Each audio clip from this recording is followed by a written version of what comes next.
Incredible news, everyone! It's the midpoint of 2019. Adam Sandler has a new movie out, and it's somehow not in either the most disappointing or the flat-out worst movie rankings of the year.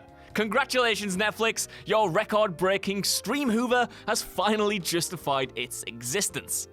Well, that's the optimistic view of things anyway, because maybe old Adam Sandler not making these lists might be more of a reflection of how bad the bottom of this year's cinematic barrel has been.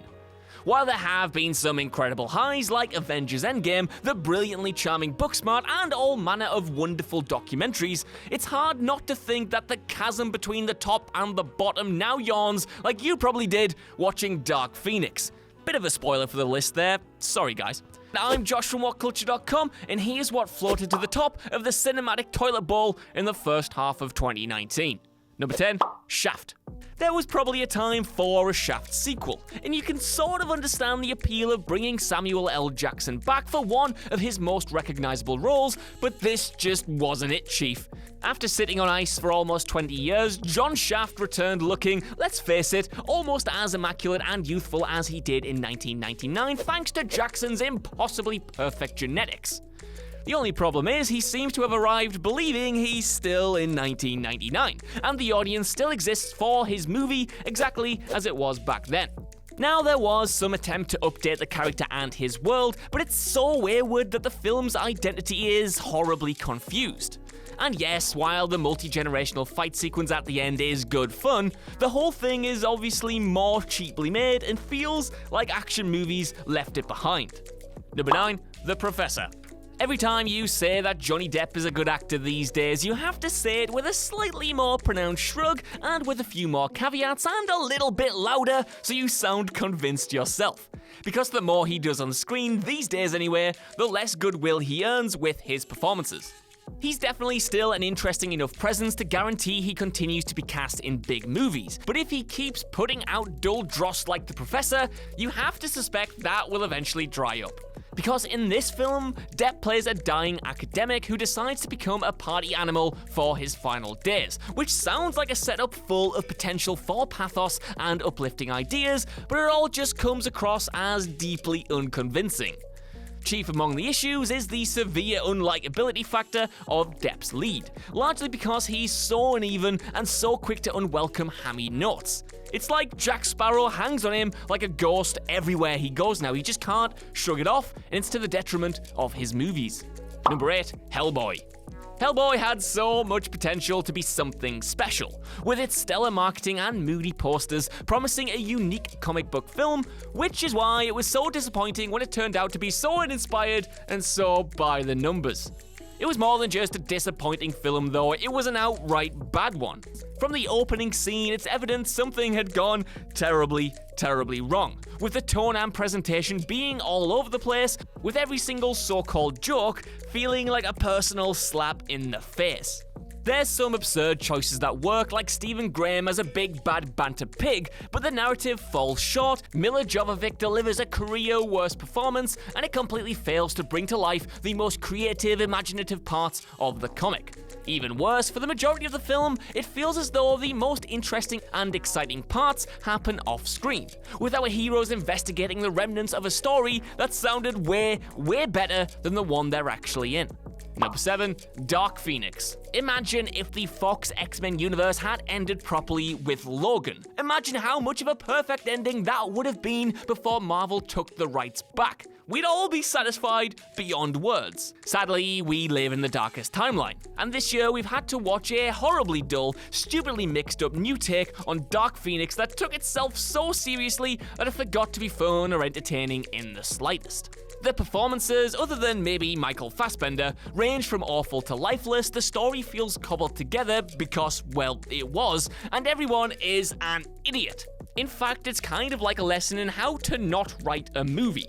There are positives like the effects, but Dark Phoenix is a slog whose attempts at huge spectacle end up falling dull and flat, and anything even remotely approaching a positive feels ripped off from somewhere else. It's a shame, but this is almost unwatchable, and I hate having to say that. I love the X-Men. Number 6, extremely wicked, shockingly evil, and vile. There was a noble goal at the heart of Extremely Wicked. to tell the tale of Ted Bundy not in a way that glorified or reveled in his murderous actions, but presented them from the unknowing perspective of his girlfriend. It could have made for an extremely unconventional thriller, digging into the psychology of someone under Bundy's spell, as so many people were for a time, and exploring how the perception of him clashed with the horrific reality. Sadly, while that was the initial premise, it must have gotten swept away the minute the filmmakers realized that stupid, sexy serial killer Zac Efron was by far the most interesting thing about the film. The actor breaks type really well here, and delivers a genuinely intense performance, but it's not supported by a strong script or any real cohesive focus to give it life. He consequently gets his moments, but the rest of the film is so pedestrian in its writing, acting, and visual style that it's easy to get bored and for his performance to get lost in a murky sea of nothing. It's the wasted potential that's so egregious here, but there's also outright poor filmmaking on display as well, especially in how Keir Scodelario's character is handled. As it stands, Extremely Wicked lives up to all of the adjectives in its name, but for all the wrong reasons. Number 5, The Hustle. It's pointless these days complaining about Hollywood needlessly remaking things that didn't need it. But when it's as badly fudged as this redo of Dirty Rotten Scoundrels, it's an important part of the conversation. Originally titled Nasty Women, this mirthless comedy remake has to work hard to justify its own existence all the way through and never once manages to raise even a single cogent point. Quite how something with Anne Hathaway and Rebel Wilson together could be this thoroughly charmless is quite remarkable in itself, so maybe it gets points for that. Though a lot of remakes are bad, in this case it's almost like they've set about destroying Dirty Rotten Scoundrels rather than just redoing it. Because everything about the film, its naughtiness, its satire, its dark wit, and its engaging but grotesque characters is either excised entirely or trodden down on badly. Number 4, Escape Room. It's not been a great year for horror. While a couple of movies like Climax, Midsommar, and Piercing have provided thrills, they've been overwhelmed by the likes of Pet Sematary, The Conjuring spin-offs, and, of course, Escape Room. While any of those could have made this list, the latter is particularly egregious because the premise is so hard to mess up. Or at least, you'd think. Ever since escape rooms as a concept became popular, pretty much every single person in existence has commented how they'd be the perfect setting for a horror movie. Trap a bunch of heroes in a series of escalating challenges with violent consequences, and there you go, you've finally got the successor to Saw. Escape Room somehow manages to make that premise so uneventful though, with absolutely no creative spark in how it's executed. It feels like the filmmakers took the initial idea and then completely forgot to build a movie around it, completely wasting any potential it might have had. This would have struggled if it debuted on Netflix, but it's indefensible when it's a proper cinematic effort. Number 3, The Haunting of Sharon Tate. While Quentin Tarantino is set to unveil his own take on the Manson family murders in the second half of 2019, he's not the first person to use Sharon Tate's story for the silver screen. Hopefully though, his results will be better than those achieved by Daniel Farrens, who previously made some excellent horror movie documentaries like Crystal Lake Memories and one god-awful Amityville movie. Here the director proves just how good a documentary filmmaker he is by turning Tate's murder into a paint-by-numbers home invasion movie, starring Hilary Duff no less. How the mighty have stumbled. That is frankly appalling in absolutely every sense. And even worse, it's horribly disrespectful and exploitative too, as if it's the product of a gag pitch gone too far. Luckily for everyone though, Farrand is next making a movie about the murder of Nicole Brown Simpson, with Mina Suvari cast already, so that should be, nice? Number 2, Under the Silver Lake.